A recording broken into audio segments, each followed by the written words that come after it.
Mbote bandeko balandi ya magazine na bino to kundola oyo tomesana kosola na bino pona kotalisa maema koleka na kati ya mboka na biso République démocratique du Congo kasi binapesi susu merci na bato oyo bazali kosunga biso bandeko ba kosunga biso na nzela ya machine kuna na nzela ya technique na komona bongo ndeko azali na sima ya bilili Dimitri Wonganya pourquoi pas na bandeko nyoso oyo bazali na coordination pona ko sunga biso tukoma okati ya banda kuna bino kasi moko na lelo tukosola na ndeko Marseille Panzu Nzinga oyo bazali kobenga bongo Boyka délimité. Pourquoi Boyka délimité?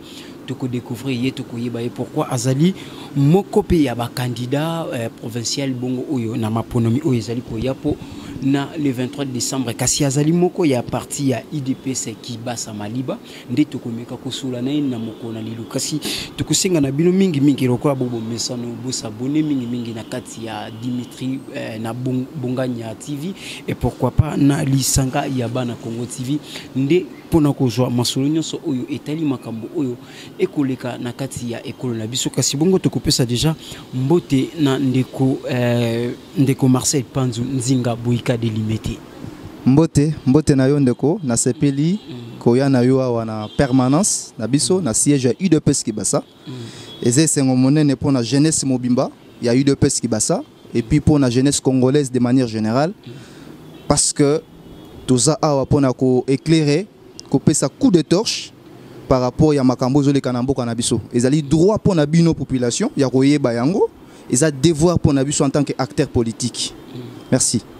Ok, ce qui tokoluka kokundola lisusu mwana molai ba ndeko biso to pesi bongo ndeko Marseille Panzu Nzinga ce qui yopo ki komimoni sa to komila kisa na bandeko onyoso ba kolanda yo po bayeba oyo zali et puis na kati ya IDPS qui basa maliba. Bon, au moni ça facilité comme lobela hein ko soko zo lobela yo moko mais néanmoins pour na ko permettre binu bozwa idée nazali Marseille Panzu Nzinga nazali président ya jeunesse ya UDPS Kibasa nazali pe candidat député provincial na circonscription limitée des places to Libaya pour na élection au le 23 décembre. Bon, on a évité ce qui n'est je crois que par rapport à Nanga, hein, dans un acteur politique, voilà, sauf ceux qui ont sous quelque chose sur Nanga. Ok, wana tokomeka mpe kokundola matali tokoyeba kosolola point na biso ya liboso olelo maponomi oyo ezali kobongisama na kati ya République démocratique du Congo mboka moko oyo tozalaka nango bino mpe bozali bayi ba opposition oyo bozali na ngambo ya opposition bandeko oyo bakotelemela lelo ba élection ekende sans machine à voter oyo seni atieli biso pona élection oyo ezali koya maponomi oyo ezali koya na mikolo oyo ezali koya le 23 décembre. Alors que étant que candidat pe oyo azali pona maponami wana et puis na ngambu ya opposition makanisi na nini okopesa na bayimboka pona likambo etali machine à voter.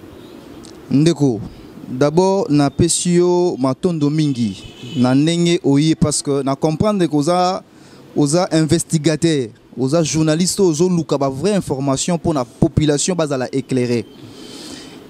Occasion yango yo na expliquer batu boye omoni problème machine à voter oyo biso IDPS la grande famille IDPS le lopo boye biango que to lutter contre machine à voter oyo to bundisi yango ti lelo oyo to komi na point ya koluka ba stratégie nini oyo to kokai ko mettre en mal pouvoir aux en place pouvoir on a le régime expiré le régime périmé où ils allaient dirigé par le président Kabila.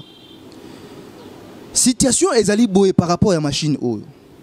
To le bité que machine oyo est commis et le rôle là to babenga ngo commis le rôle là Sainte Vierge machine T. Nous avons deux problèmes en face de nous. Tolingi soit départ il y a président Kabila, tout départ il y a machine à voter.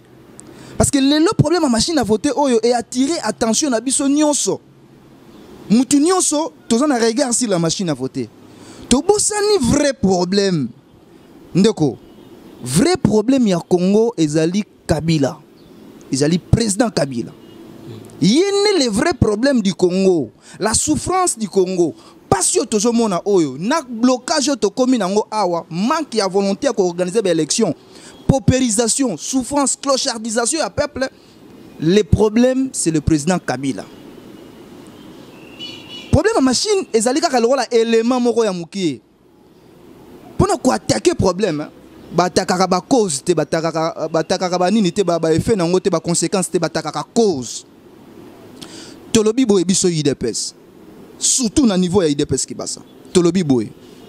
Tolobi d'abord ceux qui te raisonner bien, te réfléchir, te se rendre compte que à un moment donné banda le biso makambo ya loi électorale. Loi électorale o ba pesa biso za loi électorale moko ezoko écarter petit peuple pour na ko favoriser bango oyo bazuta ya ko diriger, bazuta ya ko amasser mbongo ya mboka, ba matisi caution. Tu es bien été pour wana. Nazongi si ma poto ye ba place ni mutu ozo produire mabe. Ba matisi caution dans loi électorale wana malgré batia ki on a condition on a pour biso ba opposant to se retrouver té. Biso a petit peuple to se retrouver té na ba élection oyo ba matisi caution malgré yango to surmonter qui était pour wana. Sikoyo et ya ki deuxième étape machine à voter. Machine à voter o ba memeli biso oyo machine ya nanga. C'est vrai avec tout ce qu'il y a comme problème, tout ce qu'il y a comme insécurité en machine. Mais toujours pour ce n'est pas comme ceux qui te communent dans la logique qui na suka bongo ya koluka ko écarter machine. Toujours pour ça n'est que permettre que le président Kabila a demeuré na pouvoir. Or yene mutazo ko produire ba élément ya mabe wana. Yango biso IDPS bureau d'études et stratégie ba fandi o to benga ba nganga maele. To bino to ko yiko pesa pouvoir en place au beki ité. Tu peux savoir un prétexte parce que Rosa nini et Rosa la que non tu comme na souka boye bon tu zolongo la kasi machine ango le quand tu zolongo la machine bo peut sabiso temps pour te imprimer ba bulletin de vote bo peut sabiso temps to luka mbongo ko peut sa temps wana zanini eza glissement siko pona ko kende moi entre temps excusez nazo chité entre temps na ko luka glissement wana qui est toujours à la tête du pays c'est le président Kabila. Nana zo diriger le gouvernement Isaka Bruno Chibala et consort. Ça veut dire quoi? Pour na biso IDPS. Te lobby pas question to ça ne serait-ce qu'une minute pour le pouvoir oyo. Donc to lingine président Kabila ne akende. Oko kende na eza lié na date le 23 décembre. To boyi makamba glissement. To boyi makamba ya dialogue. To boyi makamba ya transition lisusu. Date o ba pesi biso ya le 23 décembre oyo 2018. To sengi na président nanga. Biso peuple tozo zélande élection. Biso IDPS to lobby to ko kende be élection le 23 décembre. Pour le 23 décembre ndé yangonde za be élection oyo et ko longo la président Kabila na masolo oyo pour peuple ba se retrouver alternance et salement. Avec machine à voter. Machine à voter yango na otebi sa osikoyo to boy ko pesa bango prétexte wana. To lobby ezala yango. Ezala balongoli. So balongoli c'est bon. Parce que c'est le côté tozo betelango maboko. Mais biso to lobby boy loko la bazo ko insister et que nanga continue à insister na machine na ye. Machine à voter. Ezala te biso UDPS to kozande na élection wana. To raisonner. Ezali décision moko boy peut-être ba tozo comprendre ngo bien mais c'est stratégique. To ke na hypothèse ndenge biso UDPS to big bon, attends machine à voter to ke na élection. Si ko so ki ba organiser l'élection le 23 décembre. Argument ni nango bango ba kozana ngo. Ke ba organiser l'élection te ponani. Biso IDPS toujours vide bango ba argumenter. Donc c'est stratégique. Au moins une décision et ça la bango passe bango bata pouvoir. Ko sosolisa population o ezali kolanda yo tant que pe moko ya ba candidat et puis moko ya ba ya opposition ndeko Marseille Panzu o ya ndimi ke ba élection eza le 23 décembre mais to kokina na machine à voter parce que c'est ni ndi a lobby ke avec cette machine de to kokindela mapono. Bon, effectivement, de konangai. Moni là qu'on a zoloba. Parce que tout le monde va de commission super opposition si va répondre pour na mituna oyo kaka si machine à voter. Tout le monde qui loko la candidat président mo qui a répondre et puis ba candidat moi belé va répondre que non. Il y a quelqu'un qui a vérifié que machine à voter, machine à tricher, machine à dauphin. Il n'y a rien de spécial. Non, comme on peut le dire, que c'est une machine juste à imprimer. Parce que ça oh yo poni ndeo yake koti yango esika ya maponomi. Ndeko omoni politique politique ezali en dehors que za la science. en dehors que ça la étude, ça art, et c'est une stratégie politique. N'est pas ça là, on se dit ok. Au moment que côté on a trop qu'en ils ont favorisé l'adversaire na yo, il faut qu'on y ait besoin de ciment, au changer peu stratégie. Même entraîneur na match, ceux qui jouent en les aussi batté a changé jeu. Autobé ngarango munde la changé jeu. Dans minute oyo IDPS a changé système de jeu. Pour te comprendre adversaire na biso en face. To boy ko pesa bango babeki. Omoni makambo ya machine à voter oyo. Ceux qui toquent na on a nenge insistance wana toquent na on suka. Parce que so tali calendrier électoral. Mayele na bango eza mabe ndeko na ngai. Il faut peuple bayango. Période otoza nango ya mois d'octobre oyo. Ezali une période oyo selon calendrier nanga fallait ba imprimer ba bulletin de vote. Donc à la fin du mois awande fallait ba souki sa période ya ko imprimer ba bulletin de vote. Sikoyo ba bulletin de vote est-ce que va imprimer ngo te. Donc nanga insiste avec ces machines à voter. Ndeko bazo ko imprimer yango te pour nanga lobi atikali déjà au moins na 20% pour ko kisama makambu nyonso. Ndeko nanga azo ko insister na machine ti. Ndenge ni na kosala ba machine na ye na ko imprimer sous habilité de vote simba te pour habilité de vote wana ya onde biso tozolinga to ke na élection mécanique élection ko kende mapona me ko sala na machine et ko imprimer kaka wana si ndenge olobi non moni habilité de vote habilité de vote na onga na zolo bezali ndenge to voter ki na 2006 na ndenge to voter na 2011 ya ona zolo ba parce que période moni na calendrier ndeko. Peut-être qu'il y a un calendrier ya nanga te. So tali na calendrier nanga, il y avait une période où prévu pour imprimer la bulletin de vote. Na calendrier na yé. Cette période on a yangonde tout ça en cours ya période on a et aussi la fin du mois oyo. Kasi zaïga période. Siko yé azo sala ngote. Période où azako kende ko panza ba machine na bamboka nyonso. Effectivement parce qu'il y a zo tenir compte ya machine na yé. Pour alingi ba élection ya bulletin de vote té. Nenge biso to yebi yango ya 2006 na 2011. Ya lingi machine na ya voter. Ça ka évolution. Siko yo biso to lobi boye. Ça ka évolution. Non, ezali nango évolution. Ezali évolution mais ezali problème ya opportunité. Omoni hein. Au cause de l'intention ya malam. Mais est-ce que c'est opportun? Problème, il ne faut pas se poser un problème, il y a opportunité. Ce n'était pas opportun que tout ça nango sikoyo. Parce que machine, c'est vrai, ils ont apporté un problème ébélé. D'abord, problème, il y a secret de vote. Ndeko. Yo tant que nous voter, aux na guide na yo, azolek sa yo, fina hour. Donc, quand bimenayo ayebi que voter tel na présidentiel, ayebi que voter tel na national, ayebi que voter tel na provincial. Sikoyo, les caractéristiques, il y a secret de vote. Ils ont garanti en côté. Est-ce que maponami wana ndeko nanga lobi ke ko kendela moto moko ozana sima pona ko lakisa. Mais ba guide ba ko sala wana. Tout le monde ndenge ba essayer d'abord. Yo so ba même yo na yebi ko mesana ko utiliser ba téléphone Android. Oyebi téléphone oyebi ordinateur. Yo so ba tio mbala liboso na machine wana. Oko ba te. Kasi yango balobaki bandeko nyonso même ba yi opposition ba ko kende ba ko mekaka ngo kuna avant maponami ezala. Effectivement, campagne na esalemi na ngona ba intention o yazanongo biso soto solo ba boke il y avait un grand problème le sous au peuple ba manda ko découvrir té problème na ngo ezani o biso tozo ba siko po ba tozo kamwa bi o nengini IDPS alobi ke avec ou sans machine token une élection yango ndelo on a expliqué pour peuple et comprendre ndeko pesanga occasion peuple et comprendre démarche à IDPS démarche à IDPS ezali boye au moni décision o IDPS tozui bandeko ezali stratégique eza clé boa tokangi bango singana kingo boye parce que biso tonto lobi ke na machine oyo tokena ba élection ezali ko to yebisi nanga le 23 tozana a besoin d'explication té le 23 décembre o tozana besoin ya élection po to yebi élection wana nde yango ndezo bengana Kabila na pouvoir tolingi susu yete na pouvoir na mboka oyo na nini awa tolingi ko pesa ata une seconde susu té ça veut dire quoi. Ce qui te toujours insister si machine à voter, stratégie na bango ezaki nini. Tu insister si la machine à voter, to comme na souka, bah bon ça va. Et resenga nini, resenga pas pesa biso temps pour que ne ko imprimer la bulletin de vote. Bo pesa biso temps pour tout le mbongo ya ko organiser l'élection. Tant wana ezanini eza glissement. Entre-temps, c'est le président Kabila qui continue à diriger ce pays. Entre-temps, c'est Bruno Tshibala qui continue et sa bande va continuer ko nyoko la biso.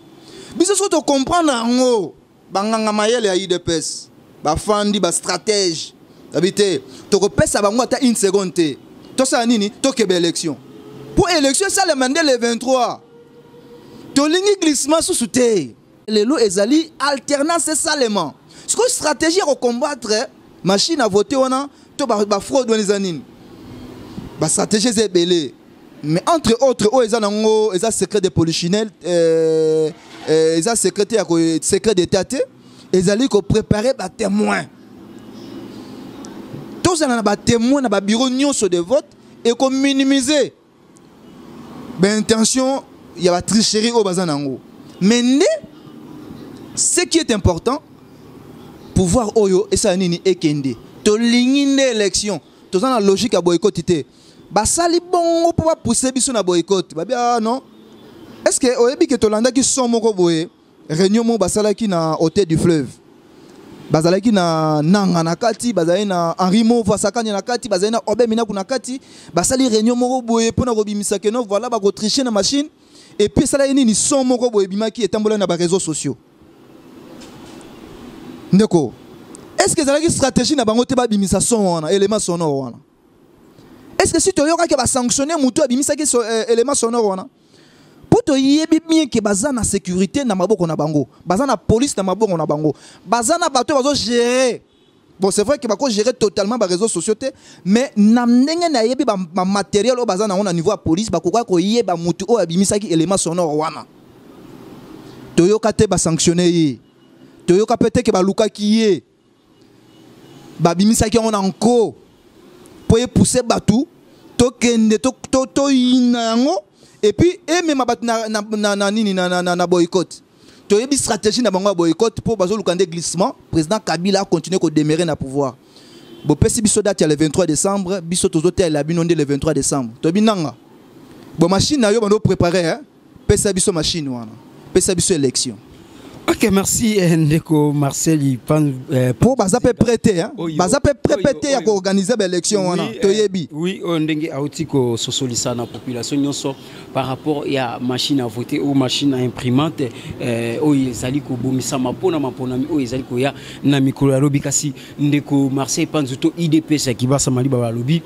Machine à voter ou machine à voter bango balingi ke élection maponami et salama le 23 décembre pour nakuluka ko bimisa Ndeko Kabila oyo avant la kiti ya bokonzi kasi na tumoni pe bango kuna na ngambo na bango pe bazali ko mingi bongisama lolenge bani o lilo isi ba bimisa ki bongo candidat na bango na kati ya fond commun o ezali Ndeko Chadar o azali dauphin ya président Kabila kasi na ngambo ya opposition bino na bino to komona kino lelo na noté candidat ya opposition abimi awa pe to moni IDPS babimi si Félix to moni ngambo mususu mutu abimi to moni ngambo mususu mutu abimi kasi bobimi si candidat moko te na ngambo opposition est-ce que bobongisami na maponami ndengeni Ndeko moni tozana kimia otobenga kimia mbetelo donc pepele tozana ngo ya osakanate po to yebi état d'esprit na biso za moko otobenga mikolo même moral.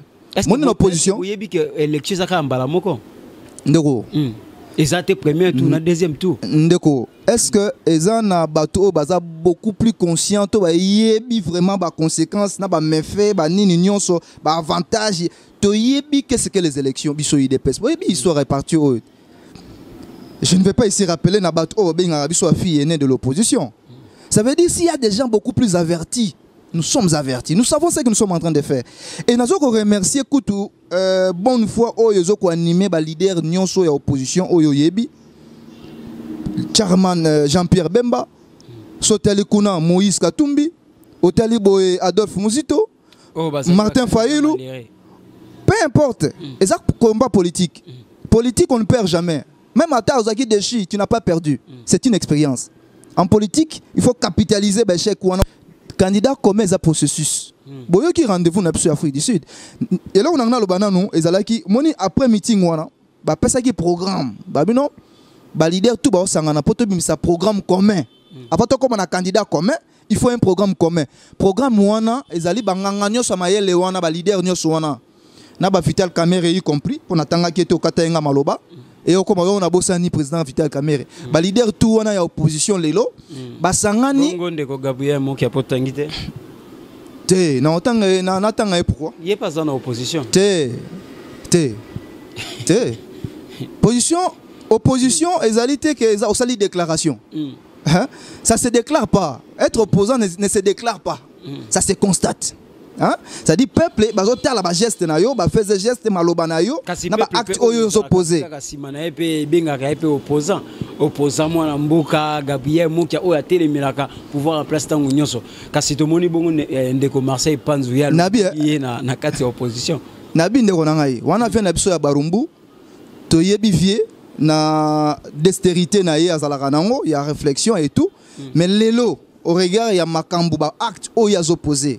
Ba langage oyo tenir, ndeko na ngai, il y a de quoi à douter, à remettre en cause positionnement wana. Alors, nalobi boye, sikoyo nenge ba tokobimisa programme commun. N'est-ce que tokobimisa candidat commun ya opposition. Rencontre ya Afrique du Sud. Yo en tant que journaliste, en tant qu'enquêteur, investigateur, oyebi yango. Point ezaka moko inscrit à l'ordre du jour. Ya kobimisa candidat commun. Tokokende tokozo candidat commun. Yo pe to lingi oye bakaka pour nini makambo oyo ekosala na mboka na biso esengé kokende kosola ngona mboka ya bapaya. Pourquoi tozo ke na mboka bapaya? Même ndeko na ngai, mais c'est clair que toza face à caporalisation. Est-ce que mboko zo permettre mon nyonso aya? Bozana makoki ya kosola kata mboka. Mutu toyebi bien na mboka oyo. Meeting na triomphal. Ndeko Nabi, Nabi, est-ce que ndeko, le président Moïse Katumbi a joué qui opportunité au côté Namboka? Soit-disant, azalé na ba problème judiciaire, soit-disant, aza muto justice congolaise ezoluka. Ndeko abundani po akota Namboka na ye, to yebi li solona, ba pekisi. Ndeko. Yozo lunga mutu azaka na nyongo na yo, mutu asala yo mabe, okanela ka ye. Sikoyo ayebi ceux que non azoya epa na yo. On note avant ya pa na ngai, il fallait ko avertir nga, faut benga ngai, o signaler nga ko ya na 18h pendant que yo lukaka ye. O comme ne ba préalable. Ndeko na ngai, toto ça la politique, toto ça l'aventure. Yango wana, au regard ya ndenge bazobo ya batu musu bazonga na mboka. Tolingi to ça la réunion na mboka o ezo yamba batu. Parce que tolingi président Katumbi azala wana. So to bito ça la ngona kinya, est-ce que ba olinga président Katumbi aya na kin? Il faut y pas azala na réunion wana ko bimisa candidat commun. Donc, raison, je crois qu'ils ont déjà effacé.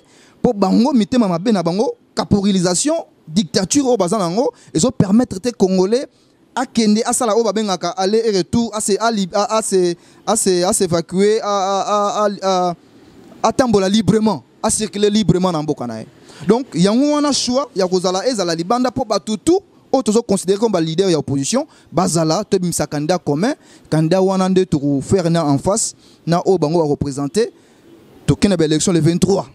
Nakoli qui a été opposition et que la vice candidat, mon corps, la Nangambu, la majorité Babimisi, Ndeko Emmanuel Chada.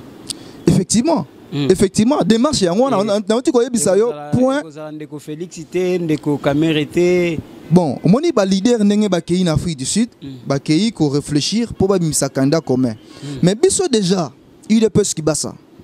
Position na biso est claire. Depuis conclave Autosala, na niveau na siège à parti, Topona veut na biso ezali que oya ko représenter opposition nyonso ezala Fati.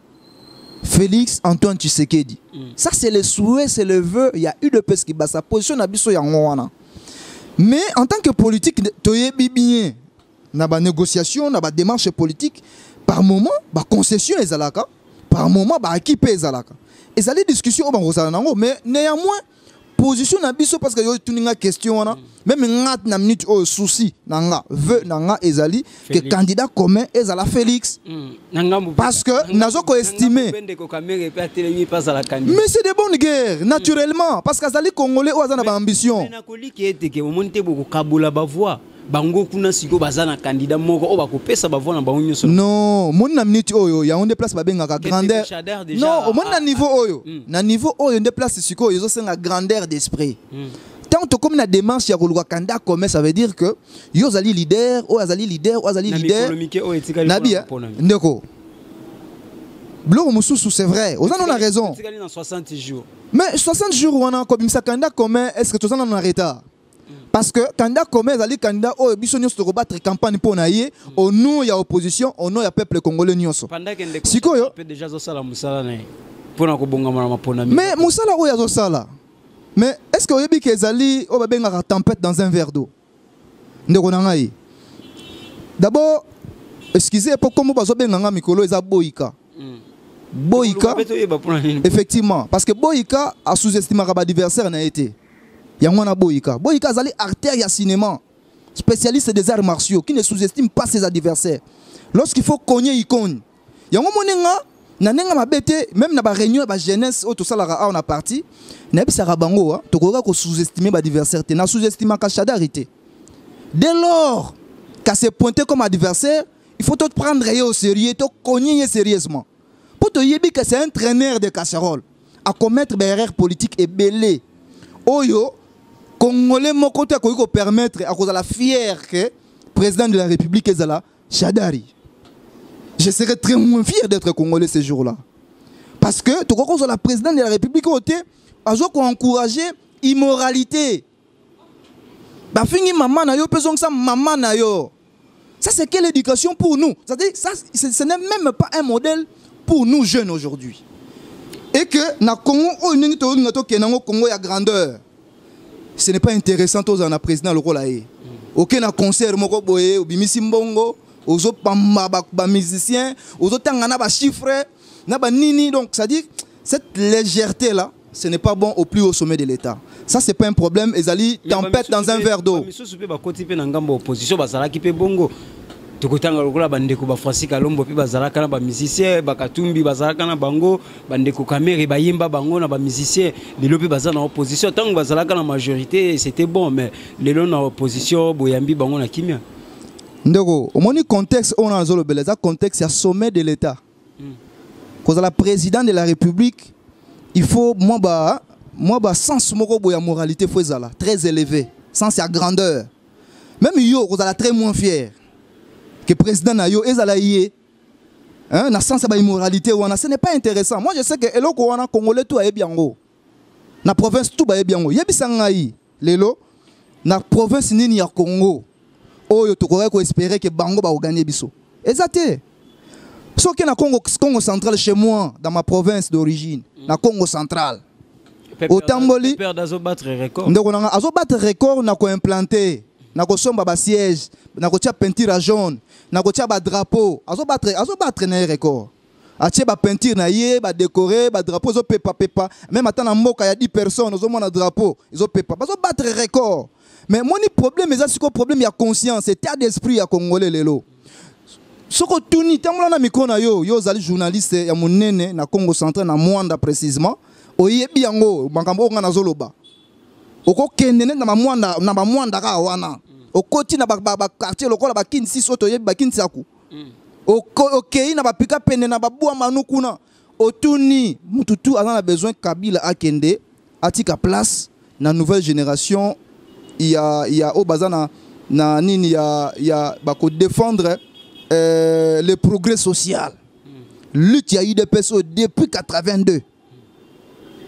Botika biso to travailler nde wana na koliki a été makambo oyo réunion ekende ko sala mabongo na Afrique du Sud na koliki a été ba kozongela biso na candidat comme kasi ndeko Marseille Pandu ye pas ali pe moko ya ba candidat na mopona oyo ezali ko ya bongo na circonscription ya limité donc député provincial limité na kati ya limité. Alors nini oyo oko yebisa na bana limité pour na mapona oyo ezako est-ce que bali ba pesa likete kende ko Marseille Pandu yepe akozala molobeli na bango oyo akopesa bango kimia na kati na limité parce que limité oyo toyebaka kala yango teza sous limité est-ce que na ko liki a été soki lelo yo ozali molobeli na bango kuna na parlement okopesa bango eliki ba ko vivre les choses na kimia ndeko omoni biso. Peut-être que ils en ont battu bon, ils ont pris l'occasion pour découvrir qui est Marcel Panzu.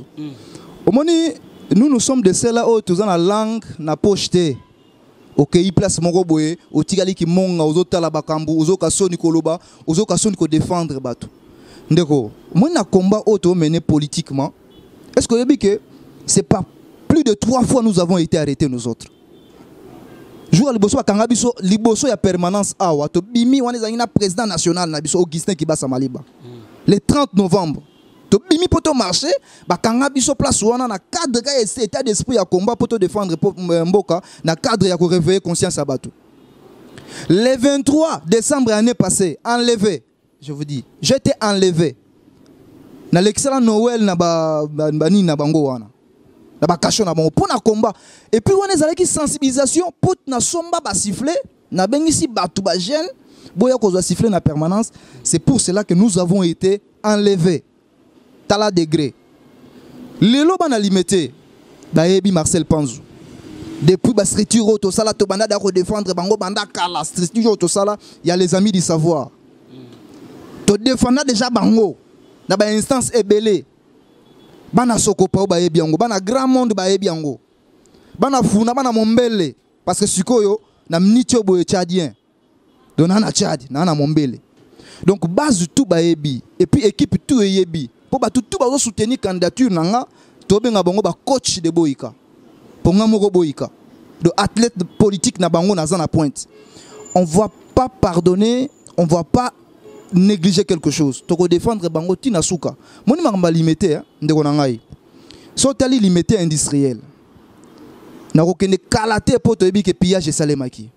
Mais moi ba entreprise o ndambo ezali na limité industriel a. O kende na 16h 17h okuti ba jeune ba tondi liboso ba entreprise ona o ba obenga ba journalier. O ba gagner moins de $1. Ndeko. Ils a passé. O koleksa toute une nuit. Bon à Tongo, on a 1500 francs, on a 2000 francs. Ma camone salman amboko yo, on dirait l'état zati. Siko yo makanisi no eli bango. Ndeko, moni, ce qui est vrai. Namboko na biso, tout a besoin de balouate, baloua est belé. Tout a un problème de l'application. Tout a un problème à bateau bakotia chaud. Bateau baro ningisa, organe nos alliés, organe exécutif. Institution où ils ont exécuté balua wana. C'est-à-dire so ko bito tala balua pona ko bongisa batu, o pona ko sala boye si ba handicapé, si ba femme veuve, si ba ni tozana balua nyonso si ba mineur, ozo protéger ba mineur. Tozana balua ya kitoko na mboko yo. Tozana problème ya ko exécuter balua wana. Tozangi bato ya ko tia pression. Lelo ki mbuta fanda kimia zola na ba ore na ye. On dirait tozana ba député profession té na Kinshasa. Donc il mouta fanda, soit dans la gouverneur fanda kimia, on irait travailler kitoko, on irait makamza kitoko na kin, on irait makamno se zaka bien. Ya ki mouta. Bato bazawana bon. Na okota na musinote mais to yebi po to yozo constater tozo mona. Aza mutu mwa rotika kimia te. Parlement, l'assemblée provinciale wana eza batakotia mulungi. Donc limité, il faut compter sur Boyka, Marcel Panzou tozawana, candidat numéro 134. Boyka de limité numéro 134 tozana pour combattre pour sauver honneur wana ya jeunesse et que tu as pression batu ko exécuter ba loi o batu bazo sala ba edit o ko sala na niveau assemblée provinciale. Alors le quoi tout ça qui m'a vraiment si ma tango ba ko sala biso kuna signe déjà que tout ça qui ndi na suka kasi ozali pe moko ya bana ya mwanda ozali pe moko ya ressortissant ya Congo central le Congo central les AMP moi ko ninga na moi muke pona likambo oyo to utaki ko bungisa gouverneur o yazala ki wana muli mona epi malakimia kasi gouverneur honoré intérimaire o yazali wana. Alors et nakoli ke nini pona pona oyo ya est-ce que base la kaka ba élection et ça la mambala mo pona ko élire gouverneur mususu ou bien makalisi na nini tant que ressortissant ya Congo central. Et puis deuxième question c'est Congo central les alliés accident oyo te ko salama na mbadouana bandeko bomona ki bandeko bakufaki tant que pe mwana ya mabele wana mwana mboka wana likanisi na ko za nini pona suka pont ezali kotunga makoto ya tien fumu puis pona port ya non profond ya ezali ko sama na banana wana yango ba question misato to kikotuna à propos ya makambo ya Congo central. Bon merci le représentant opportunité la Congo central surtout Mwanda effectivement naza ba ike yo penza ya Mwanda na ebi mboko na malamu parce que to botami to koli to tangi pratiquement ti to aussi ça na ba lycée Mbotete Yambu étoile de la mer et pas ba serre kuna pembe na océan donc to yebi terrain on a malamu makasi et loko moko ezali d'abord par rapport ya liwa ya gouverneur Jacques Mbadou ou binga Jacques Bamoyen c'est vrai politiquement tous en obédience mon côté mais ngana yebi biso ba ne Congo balobaka fo batonda hein loko moko et ça la ngape moi passe en tant que mutu bon liwa ya mutu. Et comme c'est un gars quand même que bat sepeli. Na santaye que lo koneza eza ne Congo te parce que en tant que ne Congo ils ont ba benga fwa batonda donc ça veut dire la mort esquisse tout. Mutu soke si akufi ata sala ki mabe fwa batonda. Ça c'est ne Congo mais na santa qui en ote ba sepeli. C'est ce que humainement parlant hein, quand même lo kona na sepeli na ngota en tant que ne Congo. Faut ba tonda fo salaka. Moni province na biso lelo bon gouverneur wana senia ça musana hein. C'est vrai que ce gouverneur Moussous Aza, gouverneur a Koufi faut Senia organiser l'élection. Asala musala na ye, mais biso et là que c'est important on a aussi na ba ne Congo. Ba tout ya Congo central, to garder même morale, to garder même attitude. Ya ko sanctionner pouvoir ou lelo na ba élection le 23 décembre. Ça coûte na bangela ngote, na ça sûr donc ko bandaka au revoir Kinshasa. Ti au comme pendant l'océan, comme na baki au bando kitati au traverser Mwanda Mobimba, aucun na comme ti peut-être au côté na banana, au comme ti na ambushi. Ba tout wana, il faut boyer ba que non, to garder attitude à sanction. To sanctionner sérieusement. Ndeko. Ba élection o yeko za la facile. Pour se poser ba question belete ba parti aux autres défendre peuple lelo ya opposition et yebani. Soko moni mo ambrio, luki ka drapeau ezan sima. Ko sambriete. Parce que Kabili et Koti na ba organisation mo amike mike. O ka ba F o plateforme mo boy G o ki R. Donc ba bloc wana bo faire attention na yango et ambriye bisote o luki drapeau oyo. Po eyebana. Parti oyo INCT aluka ya ba MLCT akindika na IDPS na lobby hein pona moko ko ba ambriye ezalate soko moni ko ambriye yo ba bloc wana ya na lobby hein soko moni ko ambriye yo te ça va mais pona batu mususu po je vous dis hein ezana batu mususu akoti bo mo ambriyema luka ka drapeau oyo au côté au voter aussi OK pona d'abord accident ezalo ko moko bo esalemi ezalo ko pasi bana mboko ba kufi wana mais ça regrettable donc est-ce que tu as dit que l'ambulance est même qui battu ça c'est l'ambulance ya Monisco donc mboko et peut-être ça na bateau bazo na Monisco et kende mais ambulance est même ba accidenté bateau ba victime il y a brûlure wana il y a accident et ça les maki na à 6 km de Madimba là ndeko ambulance oh ils allaient approprier au côté mutu entre temps bazo déjà moyen ko traiter na kati donc bozo koti bato nire ba koni bo uti soki na ancien fumu bo kati ba koni bo koti bato bozo koti bato lokola ba koni bato ko za victime et ça passe pona mboka oyo eza mboka na biso te ko ga kozanga ba ambulance ça c'est très regrettable to garder attitude wana pon oyo salema na ancien fumu na nini Maputo ezo salema eza ba bloko ya ko encourager mais oyo ezali dendo de la farce na bengango pona ko tromper vigilance bato. Malgré bah intention on est bah chapeler des bonnes intentions to garder même attitude à sanction bah ça lit rien depuis tout ce temps depuis 17 ans bah nyoko libiso moins des anganzela courant ezana inga ezana Congo central moins des apemeni ya bomba ti lelo courant ya inga na mwanda ezate biso to botemi na ba circonstance wana to koli boye na ba circonstance ti lelo on dirait naïbité mais entre temps moi des autres ça bon ebele et soutenir gouvernement central na gouvernement provincial comportement wana yango nazo senga ndeko tant to comme na instance wana to dénoncer ka yango kaka yango to bunda donc bandeko na biso o ba bunda je salue à l'occasion maître Loulou wana vie na ndenga kati ba conseil pesa maka wana vie a bundela déjà biso peut renforcer pour déjà tous en a et qui ba cordon malgré bokimi boyena bino na limité ndeko moni to ko kimelo ko na te pour te défendre yango to créer structure oyo bana mwanda ba yebi ya les amis du savoir et bunda na et botama na limité awa et bundela yango malgré yango to beta masolo ya makuku matatu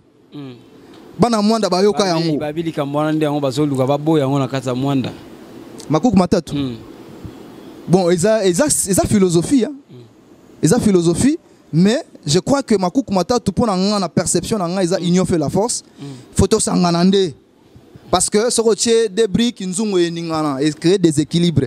On a aspect à union fait la force. Ok, merci. Pour l'énergie, il y a que soutenir Makambo se développer. Alors, quel message na yo ya suka message na ya suka yo etake candidat et puis na population nyonso oyo tokokende na maponami o ezali bongo le 23 décembre avec machine à imprimer, machine à voter on de konanga atieli biso. Il a suka mais pardon juste na zoma question mbangu balobi bino boko participer na marche oyo ezali le 26 décembre awa IDP sako et le 26 octobre IDP sako ako bon participer. Bon na yebi ke mitune za yo ba réponse za ngai mais son atunyo sikoyo objectif ya marche on ezanine te ba position de organiser yango ya on a lobby na lobby gaga objectif ya marche ezali nini ya on a lobby que yo ba mitune za yo ba réponse za ngai mais moi j'estime que au regard il y a opportunité on a estimé que token de élection ce qui est beaucoup plus important ezali ba élection za boycotter. Parce que ce qui marche, ils ont une intention de boycotter l'élection, toujours commettre erreur grave. Et c'est la question de se mettre d'accord entre nous. C'est d'ailleurs un petit problème puisque ce qui est important pour nous, les élections, surtout, date où il opposé en Afrique du Sud pour te mettre un candidat commun. Il ne faut pas que tu boycottes l'élection. Tu peux sur boulevard na pouvoir à Kabila Zonga. D'une manière ou d'une autre, élection le 23 décembre. Merci. Ceux qui sanctionner des pouvoirs. Ceux qui ont Kinshasa après le 26, suite il y a marche. Ça sera avec plaisir. Message nanga ezali ba Congolais nyonso. Jeunes nyonso, to garder même morale, to garder attitude à sanction. Élection, to sanctionner. Élection le 23 décembre, il y a un désolongo la Kabila. Tout le kabamrité, to konsamate. To tanto kenne boeza distraction. Oh, vrai problème na biso, problème ya Congo eza Kabila. Yende alongwa. Machine ezaka élément parce qu'il y a zo produire ba problème, à produire na loi électorale, à produire machine. Tout le monde machine ya tikali, à produire solo mususu. Yende problème eza Kabila. Oh, et loko zo longola ye ezali élection, il y a le 23 décembre. Tout se distraire avec ou sans tokende. Yé alongwa. To tchaka mayele, to veiller na ba témoin, to placer ba témoin, to rolonga. Pour déjà ce n'est pas intéressant pour nous d'avoir à la tête du pays un immoral. C'est pas bon. Ok, merci Matondo Mingi ndeko Marseille. Merci. Ndenge au répondre na invitation na biso na kati ya intervention autozaki na yo pona kosola na bayimbo kanyoso pona kozwa éclaircissement na likambo o etali machine à voter et puis ba élection o ezako ya pona ngambu ya opposition. Totondi obotondi. Merci ndeko langa, merci. Ok, merci. Topesi bino lisusu merci mingi ba oyo nyonso bazoki libako ya kolanda biso. Topesi merci na ba ndeko nyonso o basungaka biso ba chaîne partenaire lokola RTAK, RTB et puis RCM na kati ya mwanda wana kasi pe na bandeko ba kolanda biso na libanda kati na bonganya TV et pourquoi pas na lisanga ya bana Congo o nyonso bokotala biso et puis na kati ya Am Africa World et pas ya mama Feza depuis Allemagne wana. Topesi bino vraiment mbote mingi et topesi lisusu matondo na bandeko o nyonso ba sungaki biso na nzela ya machine komona ndeko Dimitri Bongonya pourquoi pas na ndeko Yoshi Alala et à Darby Matuka et à Amiel Molofo et ngai ndeko na bino avec Messavi Ange Noir tokutani na bino na mikolo oyo ezali koya totondi bino botondi merci.